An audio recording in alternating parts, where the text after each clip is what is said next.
la fermentation, c'est la transformation par la levure du sucre en alcool et également en gaz carbonique. Donc, lors du début de la fermentation, donc la levure va transformer le sucre en alcool et du gaz carbonique qui vont faire monter. Donc, on va avoir deux phases, une phase liquide et le chapeau où le gaz carbonique va faire monter la pellicule et les pépins donc, du raisin en haut de la cuve. Donc on va avoir une phase liquide et le chapeau donc composé de pellicules et de pépins.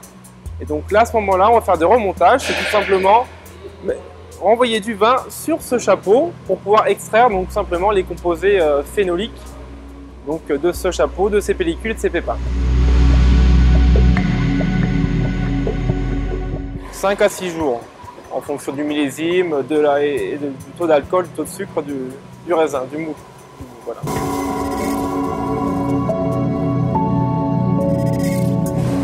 Donc simplement d'extraire le maximum au niveau raisonnable de la qualité de la vendange. Donc extraire raisonnablement la matière que nous procure le raisin et donc de profiter au maximum de la matière de la baie. Donc une extraction raisonnée, voilà, tout simplement.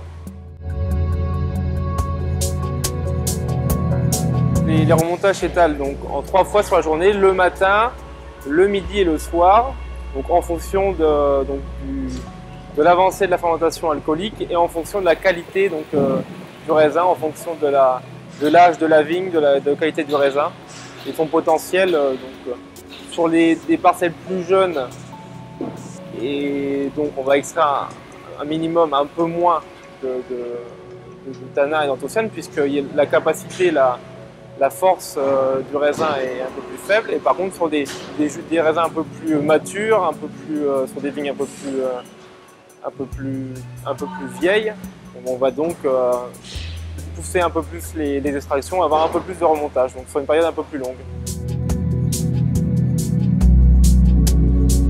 Donc là, c'est qu'on est satisfait de ce que l'on a, et si l'on doit, donc c'est une macération post-fermentaire. Donc là, on décide si on a extrait le maximum, le meilleur de la cuve, ou si on pousse un peu et on continue un peu la macération post-fermentaire. Donc c'est vraiment à dégustation, voir si on a extrait le maximum de la qualité et pour ne pas aller trop loin et extraire des choses moins intéressantes.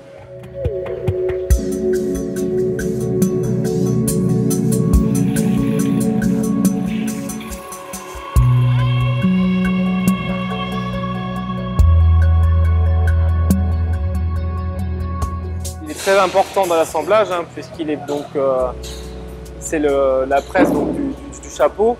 Donc là il est très intéressant, donc plus chargé, mais là où on a des tanins, il y a beaucoup plus de masse tannique et en fonction bien sûr de la cuve à la base et de la presse. Et on va fractionner ce jus de presse. Et en fonction de la qualité, on va avoir différentes qualités de presse et donc différentes qualités de vin pour pouvoir assembler ensuite au jus de bouche.